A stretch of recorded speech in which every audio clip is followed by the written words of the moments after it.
मंजिल को भुलाकर जिया तो क्या जिया, मंजिल को भुलाकर जिया तो क्या जिया, दम है तो उसे पाकर दिखा। मंजिल को भुलाकर जिया तो क्या जिया, दम है तो उसे पाकर दिखा। लिख दे खून से अपने कामयाबी की कहानी और बोल उस किस्मत को, दम है तो मिटा कर दिखा। हेलो दोस्तों, लाइव स्टडी चैनल में आप लोग का स्वागत है। और आज हम लोग पढ़ने वाले हैं पॉलिटिकल साइंस। पॉलिटिकल साइंस के अंतर्गत आने वाले कुछ शब्द का अर्थ। जब आप किताब पढ़ते हैं, किताब पढ़ने के दौरान आपको दिक्कत होता है, आज वही सब शब्द का हम कुछ अर्थ जानने वाले हैं। तो चलिए, वह कौन कौन सा शब्द है सर? तो आप देख सकते हैं, पहला शब्द आपका क्या है? संप्रभुता। ठीक है, संप्रभुता। और सेकंड क्या है आपका? उपनिवेशवाद या साम्राज्यवाद। इस तरह का कोई शब्द होंगे आपको, है ना, जो कि समझ में नहीं आते होंगे। अगर आते हैं पहले तो कोई बात नहीं, अब फिर भी समझने का प्रयास कीजिए कुछ यूनिक तरीका से। और एक क्या होता है दोस्तों? नव उपनिवेशवाद, और एक होता है नव साम्राज्यवाद। और फोर्थ का अगर बात करें तो गणराज्य या फिर गणतंत्र। गणराज्य या फिर गणतंत्र, इन्हीं का अर्थ हमको अभी समझना है। ठीक है ना? तो चलिए समझने का प्रयास करते हैं। तो सबसे पहले आपका क्या है? सबसे पहले आपका है संप्रभुता। तो संप्रभुता का अर्थ सबसे पहले हम जानेंगे, उनके बाद जो है एक एक करके हम लोग चर्चा करेंगे। तो चलिए हम सबसे पहले क्या काम करेंगे? संप्रभुता का अर्थ जानेंगे कि संप्रभुता सर होता क्या है, है ना? संप्रभुता। तो संप्रभुता का सबसे पहला जो अर्थ है, जो सम है, तो सम का मतलब क्या होता है सर? किसका मतलब? सम। तो सम का मतलब आपका हो जाता है स्वयं। क्या हो जाता है? स्वयं। और प्रभुता का बात करें, किसका सर? प्रभु। सिंपल, प्रभु का बात करते हैं तो प्रभु का मतलब हो जाता है आपका शक्ति। क्या हो जाता है? शक्ति या सत्ता। शक्ति या सत्ता। तो आप देख सकते हैं क्या हो गया कि सम का मतलब सर स्वयं, और प्रभु का मतलब क्या हो गया? सत्ता। तो संप्रभुता का या फिर संप्रभुत्व राष्ट्र का अगर बात करें,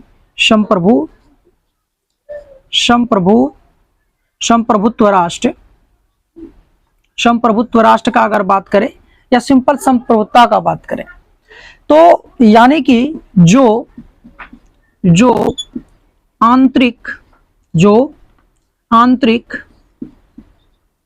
और बाहरी, आंतरिक और बाहरी निर्णय लेने के लिए, ठीक है ना, जो आंतरिक और बाहरी निर्णय लेने के लिए आत्मनिर्भर होते हैं। आत्मनिर्भर हो।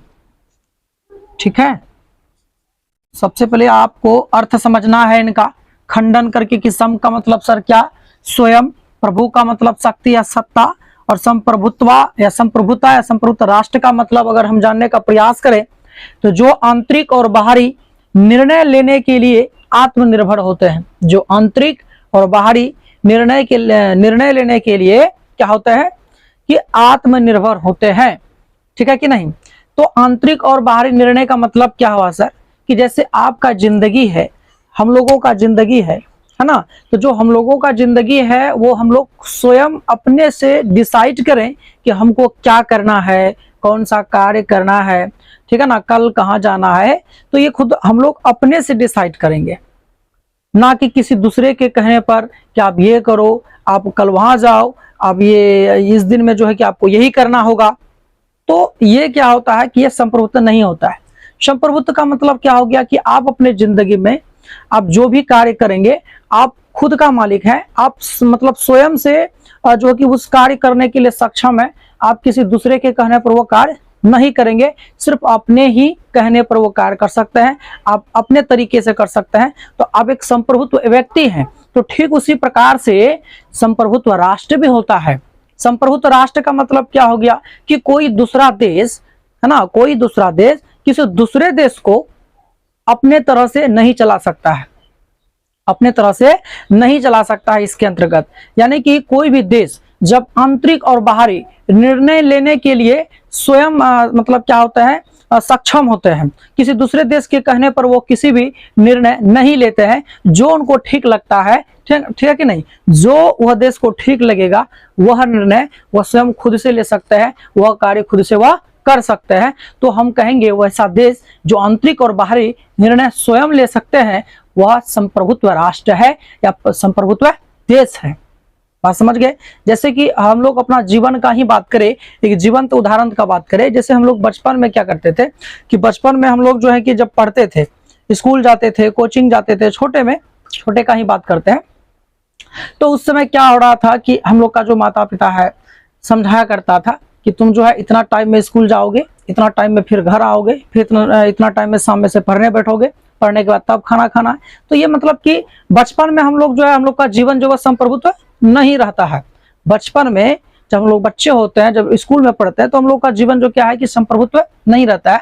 लेकिन जब हम लोग बुद्धिमान हो जाते हैं, पढ़ लिख के अच्छे कामों में लग जाते हैं, है ना, मतलब तो माता पिता को विश्वास हो जाते हैं कि नहीं चलिए बच्चे जो है अच्छे से जो है कि अब अच्छे से कोई भी कार्य कर सकते हैं, अच्छे से सक्षम है आप कार्य करने के लिए। तो इस तब जाके हम लोग क्या हो जाते हैं, संप्रभुत्व हो जाते हैं कि चलिए कोई बात नहीं है अब, ठीक है कि नहीं। तो संप्रभुत्व कब होते हैं, हम लोग संप्रभुत्व तब हो जाते हैं जब हम लोग बुद्धिमान हो जाते हैं, अच्छे कार्य करने लग जाते हैं, अच्छा खासा इनकम कमाने यानी पैसा कमाने लग जाते हैं। तो माता पिता को विश्वास हो जाता है, तब वो अपना सत्ता जो है हटा दिया करता है और हम लोग अपना सत्ता अपने से चलाना प्रयास करते हैं। तो हम लोग जो है तब जाके जो है क्या बन जाते हैं, संप्रभुत्व बन जाते हैं। लेकिन बहुत सारे देश संप्रभुत्व नहीं है, जो संप्रभुत्ता का लड़ाई भी लड़ रहे हैं, जैसे कि यूक्रेन जो है लड़ाई लड़ रहे हैं रूस से। तो क्या रूस से कैसे लड़ाई करनी, ये संप्रभुत्व है। तो यूक्रेन जो है अपने से मतलब वो नाटो देश में जाके जुड़ना चाहता है, लेकिन रूस का क्या कहना है कि नहीं तुम मेरा ही अंग है, तुम मेरे पास ही रहो, जैसे हम कहेंगे वैसे आपको करना पड़ेगा। तो ये कहीं ना कहीं क्या है संप्रभुत्व का, तो ये कहीं ना कहीं क्या है संप्रभुत्व का लड़ाई है कि नहीं। तो अभी यूक्रेन क्या कर रहा है कि हम अपना लड़ाई अपने से लड़ेंगे, हमको जो कार्य करना होगा हम खुद से करेंगे, हमको जिससे जुड़ना होगा हम खुद जुड़ेंगे। लेकिन रूस का कहना है नहीं तुम मेरा ही अंग था और अभी जो है तुम अपने से अलग नहीं हो सकता है, मेरा अंडर में ही रहकर कार्य करना पड़ेगा, तुम नाटो देश का सदस्य नहीं बन सकता है। इसीलिए अभी महाभारत छिड़ गया है दोनों देश में और भयानक दोनों का क्षति हुआ है, ठीक है ना। तो इस तरह से लड़ रहे हैं। जैसे श्रीलंका का भी बात कर लें, श्रीलंका संप्रभुत्व राष्ट्र है, लेकिन संप्रभुत्व राष्ट्र होते हुए भी वहां पर लगभग वास्तविक जो बातचीत चल रहा है वो चाइना का अधिकार चल रहा है। चाइना जिस तरह से श्रीलंका को उलटने के लिए कहते हैं उस तरह से श्रीलंका उलटना चालू कर देता है। उसी तरह पाकिस्तान भी चाइना के उकसाने पर भी वो भारत से पंगा लेने के लिए चले आते हैं, है कि नहीं। तो भारत एकदम जो पकड़ के थुरबो करता है अच्छा खासा, ठीक है कि नहीं। दूसरे के उकसाने पर अपना क्षमता देखेगा नहीं, लोग कह दिया कि जाओ लड़ने तो एकदम लड़ने चलो, मुँह हाथ तरवा के एकदम घर बढ़ जाता, फिर यही कंडीशन होगा, है ना। अभी किसी बच्चे का ताकत रही नहीं रही, हम कह देंगे जाओ लड़के चले आओ, तो वो वैसे ही काम करता है बच्चा वाला पाकिस्तान, ठीक है कि नहीं। और मुंह हाथ तरवा के एकदम जो है घर में जाके बैठ जाते हैं। तो चले और फिर जाके बात करते हैं हम लोग क्या, तो हम लोग सीख लिए क्या संप्रभुत्व का मतलब क्या होता है सर, ठीक है। अब इनके बाद हम लोग चर्चा करेंगे ठीक इसी तरह का उपनिवेशवाद और साम्राज्यवाद का, उपनिवेशवाद और साम्राज्यवाद। तो उपनिवेशवाद और साम्राज्यवाद को समझने से पहले आप थोड़ा सा टेलर देखिए। मान के चलिए कि ए एक्स का नाम क्या है, ए एक्स नाम का देश है, कोई एक हम पढ़ने क्या जा रहा है उपनिवेशवाद,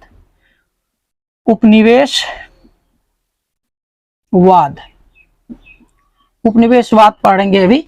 इसके बाद फिर जस्ट इसी में हम आपको जो है साम्राज्यवाद भी क्लियर कर देंगे, ठीक है ना। मान के चलिए एक्स नाम का कोई देश है और सेकंड जो है वो वाई नाम का कोई देश है।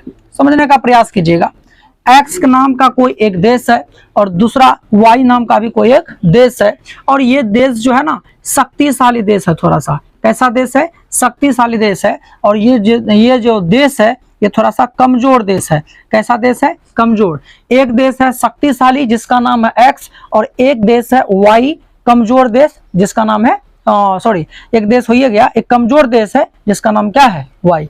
एक शक्तिशाली देश है जिसका नाम एक्स है और एक आपका कमजोर देश है जिसका नाम वाई है। तो यह देश क्या करता है कि इस पर जो है डायरेक्टली डायरेक्टली हमला करके जो है कब्जा करता है। डायरेक्टली क्या करता है, हमला करके क्या करता है, कब्जा करता है। और कब्जा करने के बाद इस देश का आर्थिक शोषण करता है। कमजोर देश का क्या करता है, आर्थिक शोषण करता है। तो ऐसी प्रक्रिया को हम उपनिवेशवाद कहते हैं। ऐसी प्रक्रिया को हम क्या कहते हैं सर, उपनिवेशवाद कहते हैं। याद रखिएगा, है कि नहीं। जब किसी शक्तिशाली देश द्वारा किसी कमजोर देश में शासन स्थापित करके इनका आर्थिक शोषण किया जाएगा, ऐसे ही देश को हम क्या कहेंगे, या ऐसी प्रक्रिया को हम क्या कहेंगे, उपनिवेशवाद कहेंगे। उपनिवेशवाद कहेंगे, ठीक है कि नहीं। तो उपनिवेशवाद हो गया सर, ठीक है। और इस देश का नाम क्या हो गया, इस देश का नाम हो गया उपनिवेश। कमजोर देश का नाम क्या हो गया, उपनिवेश, ठीक है ना। कमजोर देश का नाम क्या हो गया, उपनिवेश। उपनिवेश का अर्थ क्या होता है सर, गुलाम। उपनिवेश का अर्थ क्या होता है, गुलाम। और यह देश जो है, जो शक्तिशाली जो देश था, ये क्या कहलाएगा, साम्राज्यवादी। क्या कहलाएगा, साम्राज्यवादी। साम्राज्यवादी, तो साम्राज्यवादी, बस यहां पर समझ गया आप। साम्राज्यवादी कौन होता है, उपनिवेशवाद क्या होता है, और उपनिवेश और गुलाम कौन कहलाता है। तो यहाँ पर साम्राज्यवाद का भी डिफिनेशन आपको यहीं से मिलने वाले हैं, इसमें कोई दिक्कत नहीं है। जब किसी शक्तिशाली देश द्वारा किसी कमजोर देश में, ठीक है कि नहीं, किसी कमजोर देश में शासन स्थापित करके उनका आर्थिक शोषण किया जाए, तो हम ऐसी प्रक्रिया को क्या कहते हैं, उपनिवेशवाद कहते हैं। और जो कमजोर देश होता है, जिस पर शासन किया जाता है, वह देश को हम क्या कहते हैं, उपनिवेश कहते हैं। और जो देश अपने साम्राज्य विस्तार के लिए अपने साम्राज्य को बढ़ाना चाहता है, अपना शासन करने की जो क्षेत्रफल है उनको बढ़ाना चाहता है, तो उनको कहते हैं साम्राज्यवादी देश। क्या कहता है, साम्राज्यवादी देश। और ऐसे ही प्रक्रिया क्या कहलाएगा, साम्राज्यवाद कहलाएगा इनका। तो साम्राज्यवाद उपनिवेशवाद थोड़ा सा मिलता जुलता है, ऐसे बना के आप लिख दीजिएगा, ठीक है कि नहीं। तो चलिए हम लोग समझ गए कि उपनिवेशवाद क्या होता है और साम्राज्यवादी क्या होता है, और उपनिवेश का मतलब क्या होता है। तो आप इसका स्क्रीनशॉट ले सकते हैं, ठीक है कि नहीं। तो चलिए हम लोग अब बात करेंगे 9 उपनिवेशवाद और 9 साम्राज्यवादी, यही सब का, इसमें कोई दिक्कत नहीं है।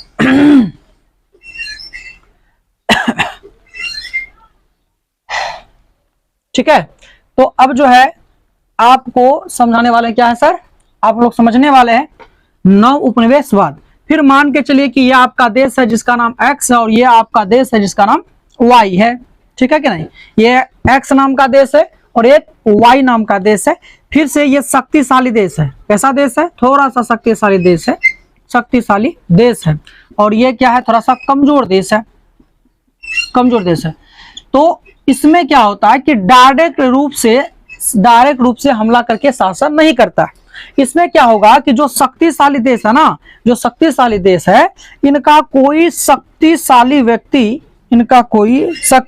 व्यक्ति क्या करता है कि यहाँ का जो शासक होगा, कमजोर देश का जो शासक होगा, इनको जो है अपना नियम में बांध देता है। इनको जो क्या करता है, अपना नियम में बांध देता है, जिसके कारण क्या होता है कि ये देश वाला जो कहेंगे उनको वही करना पड़ता है। मतलब कि डायरेक्टली हमला नहीं करता है ना, हमला नहीं करता ना, तो इसका देश में जाके कब्जा जमाता है, ना तो इनकी जमीन को हड़पता है। सिंपली क्या होता है कि कुछ ऐसे इनका अधिकार में, मतलब कुछ ऐसे जगह पर इनका कब्जा होता है, ठीक है कि नहीं, जिसके वजह से ये जो कहेगा, ये जैसे नचाएगा उसी तरह इनको नाचना पड़ता है।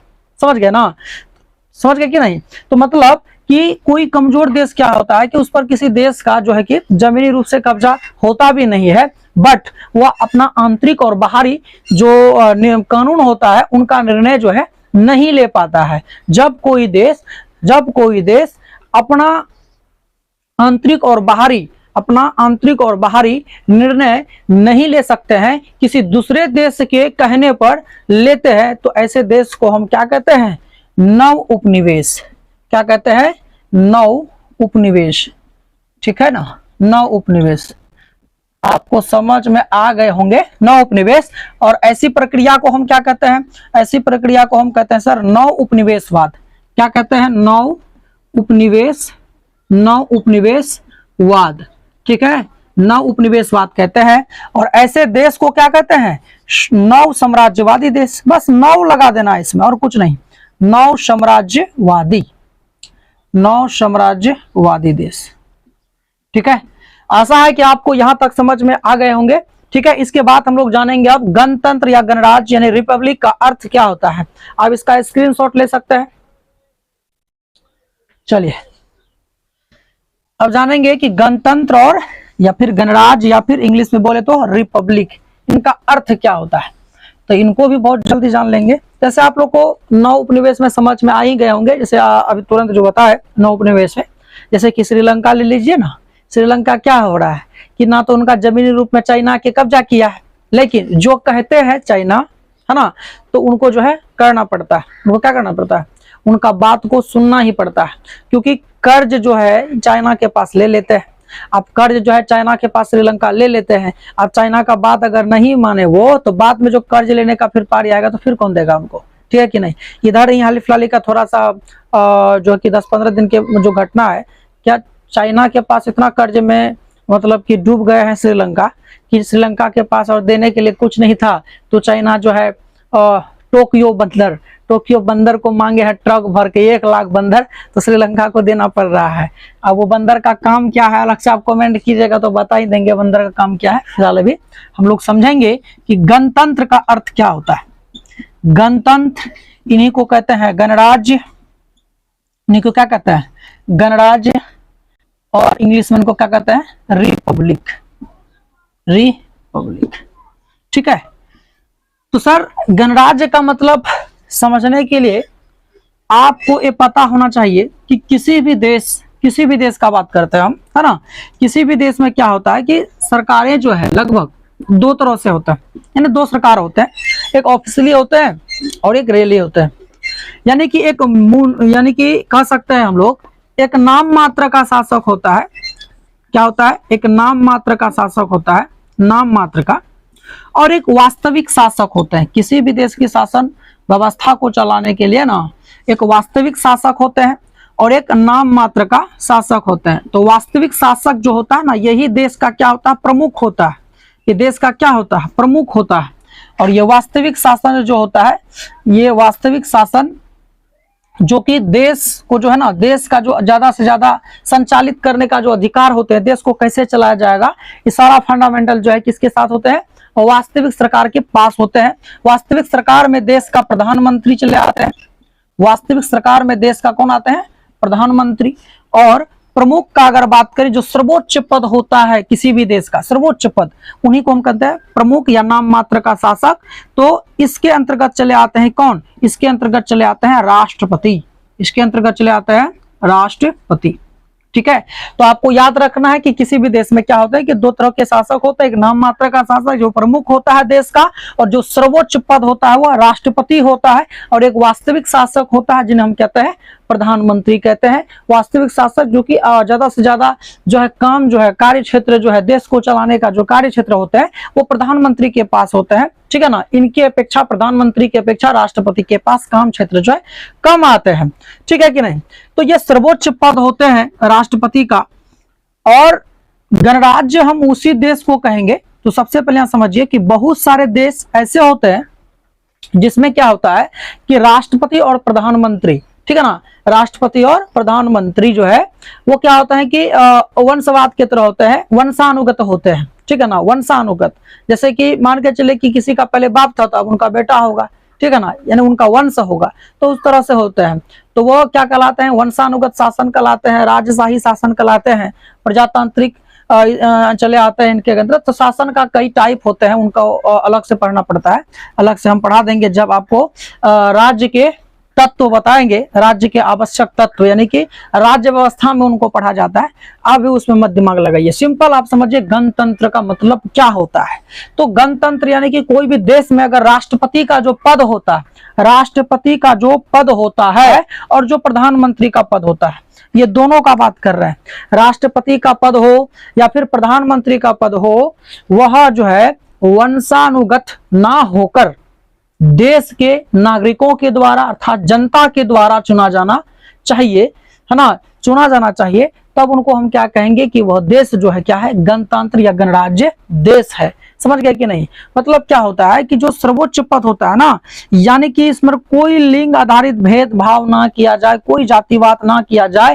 राष्ट्रपति के पद पर देश का कोई भी नागरिक किसी भी जाति से उठकर मतलब राष्ट्रपति का पद जो है ग्रहण कर सकता है। मतलब जातिवाद ना किया जाए पद को लेकर कि ये देश का सर्वोच्च पद है तो इसमें जो है फलाना जात ही जो राष्ट्रपति बन सकता है, ब्राह्मण ही बन सकता है, क्षत्रिय ही बन सकता है ना। ऐसी कोई बात नहीं होना चाहिए, बिल्कुल नहीं। जैसे भारत का राष्ट्रपति अभी कौन है, द्रौपदी मुर्मू, तो ये क्या आदिवासी है कि नहीं, छोटा कास्ट, समझ गया कि नहीं। तो कास्ट के आधार पर, कास्ट के आधार पर, रंग रूप के आधार पर, पुरुष महिला के आधार पर, ये सब जो है मतलब इस तरह से जो ये पद जो है धारण नहीं होना चाहिए। मतलब चाहे वो किसी भी जाति से हो, चाहे वो महिला हो, चाहे वो पुरुष हो, ठीक है कि नहीं, चाहे वो रंग, चाहे उसका जैसा भी हो, तो वह जो अगर योग्य है, वो इस लायक की क्या है, इस लायक है, उन पढ़े लिखे हैं, इनके योग्य हैं, चाहे वो किसी भी जाति से हो, तो राष्ट्रपति का पद ग्रहण कर सकता है, प्रधानमंत्री का पद भी ग्रहण कर सकता है। और हाँ, अपने से स्वयं नहीं, जब जनता इनको चुनेंगे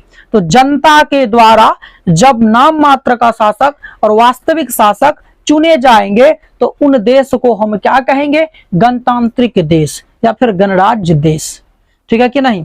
अब याद रखिएगा, यही कुछ शब्द थे जिनका अर्थ आपको हम समझा चुके हैं। तो सबसे पहला अर्थ क्या समझाए थे आपको, संप्रभुत्व। संप्रभुत्व का मतलब आप देख चुके हैं कि क्या होता है, जब कोई देश आंतरिक और बाहरी निर्णय जो है स्वयं ले सकते हैं उसे हम कहते हैं संप्रभुत्व देश, ठीक है ना। उसी तरह से आपका क्या बताया गया, अभी आपको थोड़ा सा बता गया, फिर उनके बाद जो है उपनिवेशवाद के बारे में। तो जब कोई शक्तिशाली देश किसी कमजोर देश में अपना शासन स्थापित करके उनका आर्थिक शोषण करते हैं तो ऐसी शासन व्यवस्था या फिर ऐसी प्रक्रिया को हम क्या कहते हैं, उपनिवेशवाद कहते हैं। तो आप समझ में आ गए होंगे। उसी तरह से गणतंत्र या फिर गणराज्य देश हम किसे कहेंगे, ठीक है कि नहीं। तो जिस देश का सर्वोच्च पद जो होता है, जिस देश का भी सर्वोच्च पद होता है, राष्ट्रपति का पद और प्रधानमंत्री का पद अगर जनता के द्वारा चुने जाते हैं बिना किसी भेदभाव के, तो हम ऐसे देश को हम क्या कहेंगे, गणतांत्रिक देश कहेंगे, ठीक है कि नहीं। तो चलिए मिलते हैं अगले वीडियो में। आप जो है इस चैनल में जुड़े रहते हैं और जुड़े रहने से अगर आपको लाभ मिल रहा है ना, ठीक है कि नहीं, प्लीज इस चैनल को आप सब्सक्राइब कर दीजिए और जो है लाइक कीजिए, कमेंट कीजिए, जिससे कि हमको और हिम्मत मिले और आपके लिए हम और से और मतलब अच्छा खासा शब्द का अर्थ जो है आपके समक्ष हम प्रस्तुत कर पाए, ठीक है कि नहीं। तो चलिए मिलते हैं फिर अगले वीडियो में। Thanks for watching video.